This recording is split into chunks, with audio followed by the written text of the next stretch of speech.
Hello and welcome to the Yavneh Podcast. It's lovely to have with us here today Yoni and Amira, and we're going to be discussing the Jerusalem Science Competition and also the Maimonides Moot Core Competition, two amazing initiatives that Yavneh's been involved in on the world stage and have had some exceptional results. And as we know, we're coming into Pesach, and one of the things about Pesach is that it's all about us beginning our mission. The mission of Jewish people is to connect the physical world to godliness, and I think that's why the Jerusalem Science Competition is perfectly Jewish. It's perfectly Yavneh. So, Amira, we're going to start with you. Just going to say this as a heads up. Amira came number one in the world, equal first with a boy from New York in the Jerusalem Science Competition. Amira, can you tell us a little bit about what the competition is? Yeah, so the competition is an international contest. Most of the participants are from Israel or America, and this was the first year that Australia was part of it. And Yoni and I were the only two from Australia representing Australia. Wow. And so the actual contest was, there were 7 tests, 1 comprehensive exam, and a research project. So we did 1 test every week of the holidays and an exam at the end. And then we did a research project on any topic that we wanted. Fantastic. And can you tell me, who was involved in supporting you from, who are the people who helped you succeed? Yeah, so in the test, Yafna was really instrumental in helping it all come together, and we did them online on Teams over the holidays. So she really helped us with preparing for the tests and also just watching over us while we did the tests. And with the project, the science staff at the school really helped me decide what I wanted to do, especially Mrs. Bruce and Mr. Louis and Rabbi Cowen. Yourself, you also helped me with the Judaic component of my project. Sure. And tell me, Amira, why did you join? What drew you to the JSC? Well, when I heard that it was about astronomy, space has been something that I've always been fascinated by ever since I was very little. And I'm really passionate about Judaism and science, so this was the perfect intertwining of both of those things. And I really like to challenge myself and push myself, so this just sounded like a really amazing opportunity. Nice. And what about you, Yoni? What was the draw for you? To do the competition? Yeah, I really like science, and I really like Jewish studies and also like learning, so I thought it would be a really good opportunity to take on some new learning to do with science and Jewish studies. Nice. So, Yoni, while we have you, maybe we'll start with you. Do you want to, I know that your thesis was obviously highbrow, complex, but for the layperson like myself and perhaps some members of our audience, can you tell me, just in 30 seconds or less, what was your thesis? What was your hypothesis in your research paper?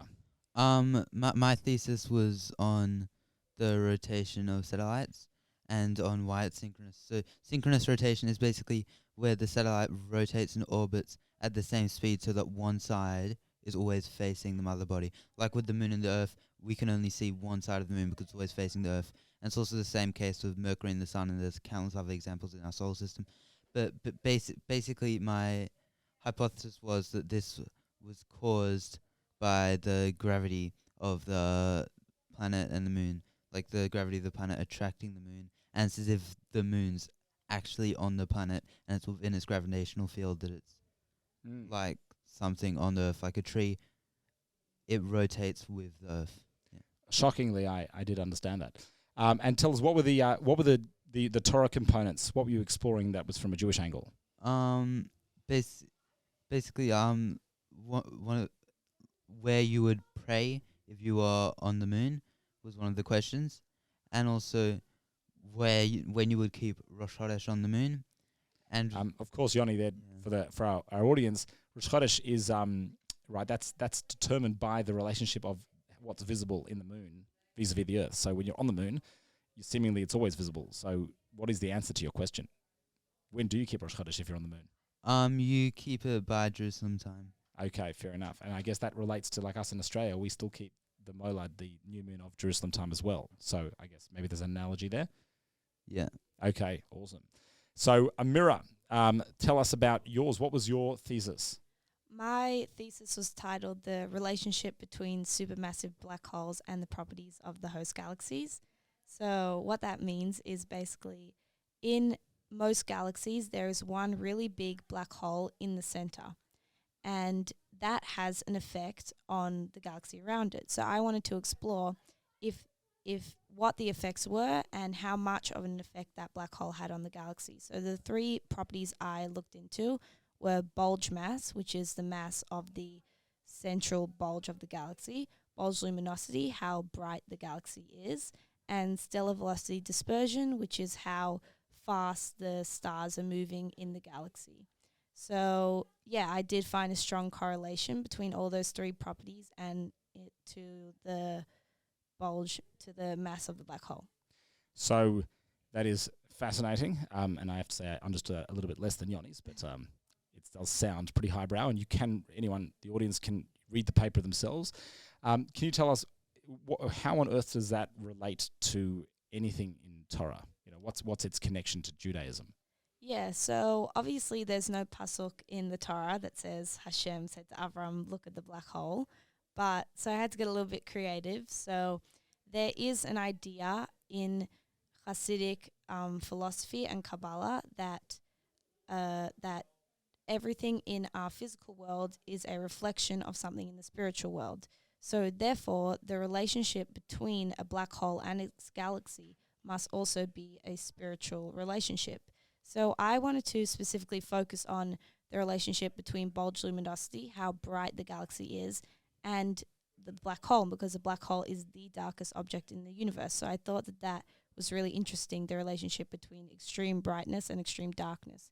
So I looked at various examples, such as tefillin, when we say Yotzer or Over Choshech. So when you are, according to the Shulchan Aruch, when you are, and the Be'er Ha'etev, when you are touching the head tefillin, you say Over Choshech, and when you're touching the tefillin on the arm, you say Yotzer Or. And because the head is holier than the arm, that means that darkness is actually holier than light. So for those who don't speak Hebrew, Choshech is darkness and Or is light. Beautiful. Yeah, so I looked at that, and then I also looked at how in our lives there is concealed good and revealed good. So concealed good is the good that is not so obvious to us at first, and often it comes after a period of great darkness.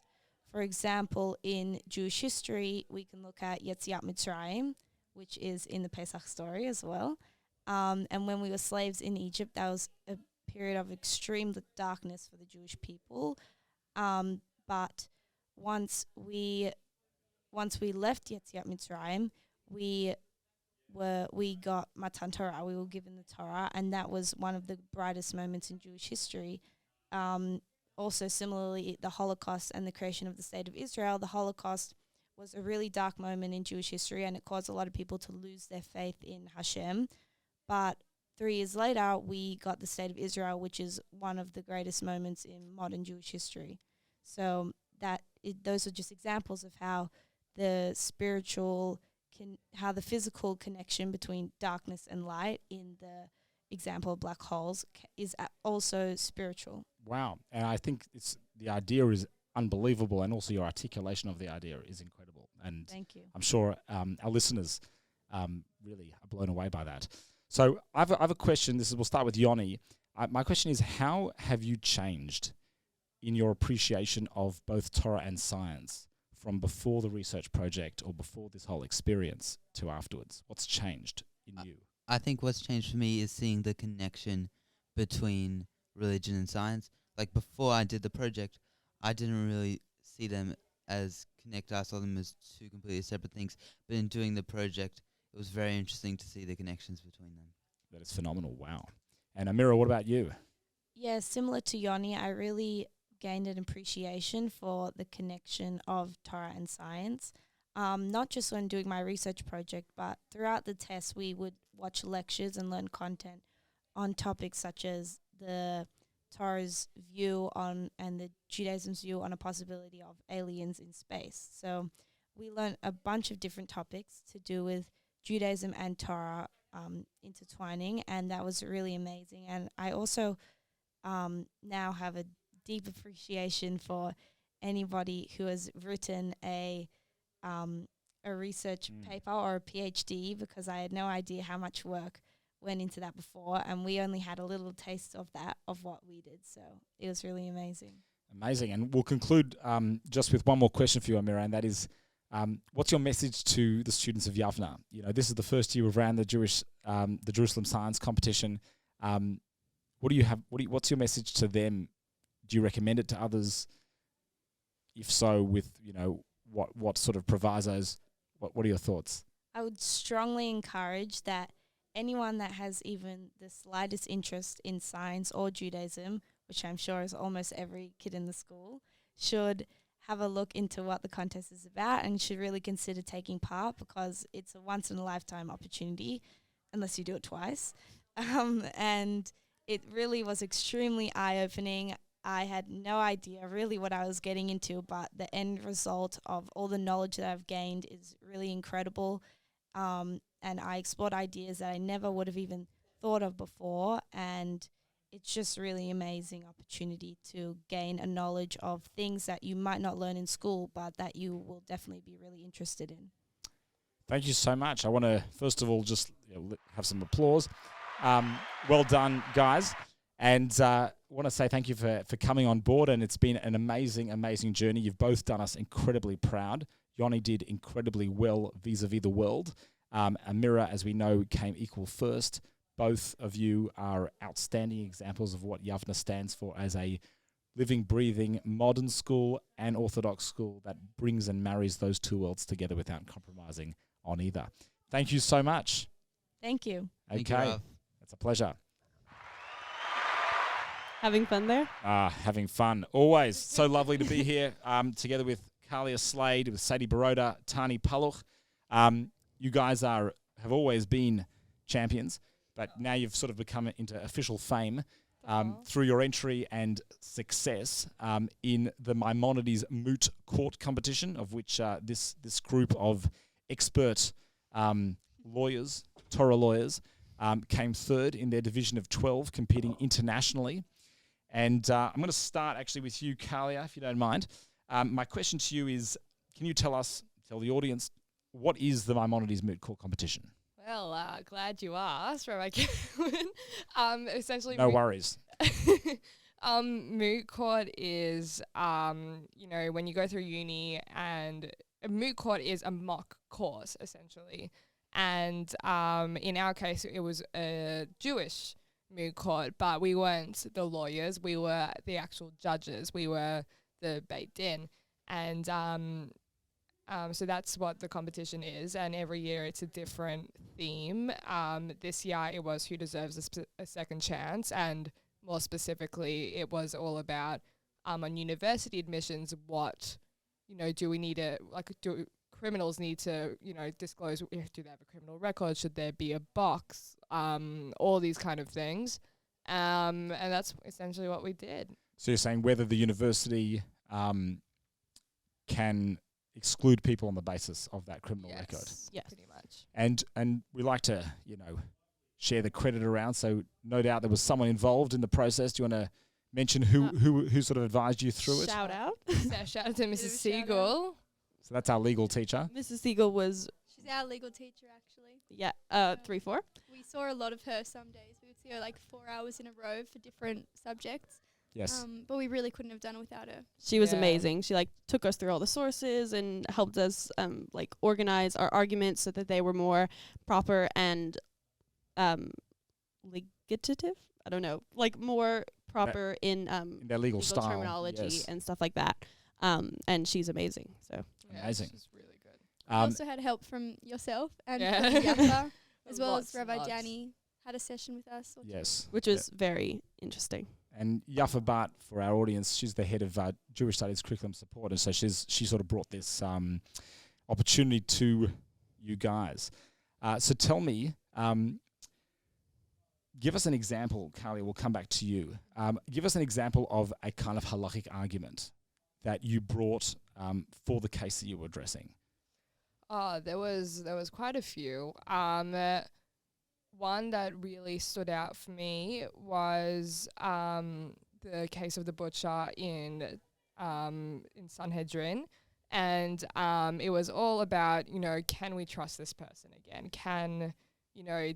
What does it take to make someone be reintegrated back into society where we can trust them fully? And Carlia, can you tell us the case of the butcher? the case of the butcher pretty much was there was a butcher and it was found that he was selling trafe meat and betrayed the trust of his entire community. And there was a dispute between Rava and Rabbi Yochanan, I'm pretty sure.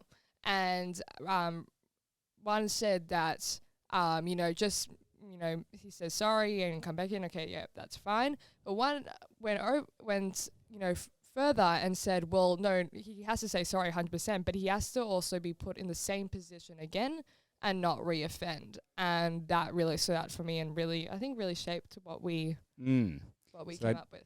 So then they're having to be tested. Yes. So, and how is that relevant to the case of the criminal record in the universities? Well, we learnt about, how a life is, if you destroy a life, you destroy a whole world, and we need to have the safety of students, in the front of our minds at all times. But we also want to make sure everyone has an education, everyone has a, equal chance of rebuilding their lives and having a future. So, we have to have the safety of students on one hand, but we also need to make sure that they, repentant criminals can have, a chance. And that's kind of how it relates back to our case. Yes, and that was a delicate balance. Yeah, and we used the case of the butcher to basically have a balance between those, because we can have, if criminals are truly rehabilitated and they can be put in the same position and not make the same mistake. They've been truly rehabilitated, meaning that they aren't a danger to the students anymore. Obviously, we had some exceptions in our ruling, but that really shaped kind of our model for how we are going to do applications. And it's amazing. Just to give context, we'll provide a link to this. But it was a 16-page ruling, which had to be cut down from how many pages? 23. 23. And take out a lot of our good arguments. Yeah. And I think that's a credit to obviously what Carlia and Sadie have shared is one argument, but it was a beautifully constructed paper. So Sadie, while we have you, I'm interested to know why were you drawn to join the Moot Court competition? Well, the first time I heard about this, I went into Hamakom just randomly, and Yafna went up to me and she said, like, we were doing this competition and it's like perfect for you and you have to do it. And I was like, okay, what is it? And she basically explained to me the premise of it, and I was really drawn to it because I'm very passionate about law, and as well as these types of social issues that like this case about rehabilitated criminals. It's like a very big social issue in the secular world. And I thought it was a really interesting premise as someone who's modern Orthodox to take a secular issue and reconcile that with Jewish principles, which is basically what being modern Orthodox is all about. So just my passion for law and my passion for these types of issues really drawed me in. Amazing. And maybe Tahni, if you could tell us, is this something based on your experience that you would recommend for others to get involved in? Absolutely. It was genuinely such a good experience. Just everything about it, working with the girls and Mrs. Siegel. I think we definitely had conflicting ideas about some. I just have to say, Tahni, if you can speak a bit closer to the microphone so we don't miss any words. They're each a jewel. I think I personally learnt how to work with people with differing opinions to my own, and also to reconcile that with our end product, because I think we were all pretty proud of our end decision, 16 pages that we eventually submitted. And yeah, it really benefited me. Yes, well, I'm curious about the benefit, and any one of you can take this question. I want to know what changed in you over the course of this. Like, what newfound appreciation did it give you? Well, for me, not only was I able to work with people with different opinions to my own, but it kind of translated Gemara and all of these rabbis' opinions from something that is kind of hard to relate to sometimes to something that you can actually see applied to a real issue in society today. We used all these cases like the butcher's case and all of these principles that I'd heard about in the context of Gemara classes or other classes, but it made it all more relevant. Yes, and it brings to mind, we were having a conversation. I just want to say, the three of you gave time to this, which is above and beyond, and so did Mrs. Siegel and Yafna as well. We were having a meeting. It was on Labor Day. It was on the day off, and I remember we were talking about, there was this sort of penny dropped about how all the Gemaras that we're learning about bulls and pits, they're not actually about bulls and pits. They're about principles. They're about rules in law which have application to the most modern, contemporary, personal things that we could be dealing with. And I remember that sort of penny dropping, and it was a pretty wow experience. Definitely. So I know that not necessarily was everything smooth sailing. Sadie, I want to know from you, what did you find most challenging? Okay. I think in general it was a great experience, but I think something challenging firstly was just like being in year 12, just the time that I had to put into it, which I think it was incredibly worth it. But on more of a like ideological perspective, what was difficult is when coming into it, I had a very ideological view of how I wanted the outcome to be, of like this very egalitarian society where it's very situational and we don't make any set rules, and it was very idealistic.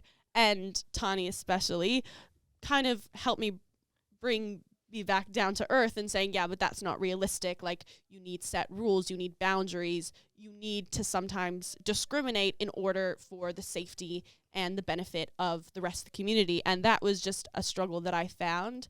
I'm very against discrimination, by the way. Oh, no, I'm not saying that. Tahni loves discriminating. Guys, Tahni is a great actually. human being. She's just against discrimination. No, but I just think it's a test to Tahni's maturity and practicality. And it was, like, I think at the end, I definitely learned something about how to reconcile those two values, and like how I can I'm still very proud of our end product, and I think mostly probably like 95% agree with what we said. And the fact that I've gotten to that point isn't a testament to that you don't have to be one or the other. You can have this ideological perspective while still like having practicality and ensuring safety and to our community. Yes, and that's what a rich way of coming to that realization, not through any teacher, but through your own learning and discussions with your peers. Definitely. Carlia, can I ask you what you enjoyed most about it? Exactly what Sadie said. I really enjoyed like learning with you guys and, discussing. Stop it. No, I can't. I just enjoyed like all the different perspectives, like, watching Sadie and Tahni, reconcile the differences, which Battle was, it out. yeah, that was very funny. You were sort of the moderator. Yeah, I was like, what's going on? But no, I just really enjoyed. I've also kind of struggled with, a connection to the Gemara we learn at school. I've always found it quite dry and nothing but like I loved the principles of this. It was something that I really resonated with, and and through learning with these guys, Mrs. Siegel and Rabbi Cowen and Rav Danny, it was just such an amazing experience. Yeah, and just quickly, just to add to that, I I've always struggled with like this idea that like the Torah is always supposed to be like throughout time, like it never, like it is always relevant. And I've constantly asking like, how is that possible? Like all of these things, they seem so old fashioned. And so I just don't understand that concept. And I think through this, I still struggle with it a little bit, but I think it really showed me that it really is still relevant, and it's amazing that it is. Wow. I just want to say I'm very deeply inspired by the three of you, both by your achievements, but also more so than that, by your actual personal growth and maturity through this whole process. And it has been an absolute charm working with you. And Mrs. Siegel, I remember one night she sent me an email. I'm saying, you probably don't even know this, but 3:16 a.m. is when she finished editing your paper, and it came into my inbox. And the amount of people who came together to make this possible and is really phenomenal, and an absolute credit to yourself. So I just want to, maybe we'll end with some applause. Thank you so much for coming on, and wishing you guys continued inspiration and success. Thank you. Thank you. We should also have some applause for you because Yes, definitely. you let us Yeah. come into your house Yes, hours indeed. on a public holiday with all your kids, and it really that was how we presented it. We were all over the place before that. Well, I feel a bit awkward to put the applause on for myself, but I'll do it. Okay. Don't feel awkward. I definitely deserve only a small share of what was really the lion's share was, Mrs. Siegel and Yafna, incredible. But I think the true lion's share is you, because at the end of the day, we were there to support you, but you were there to actually do it, and you did it. You did it, and you made everyone exceedingly proud. And you really, I think, like what Sadie just articulated at the end, that idea of seeing the timelessness of Torah, that is the Yavneh. That is the truth of modern orthodoxy. It's seeing the modern and the orthodox not as separate things, but as actually one truly seamless thing. And to be able to have that as your personal experience is something, that's just wow. So thank you all, and appreciate your time.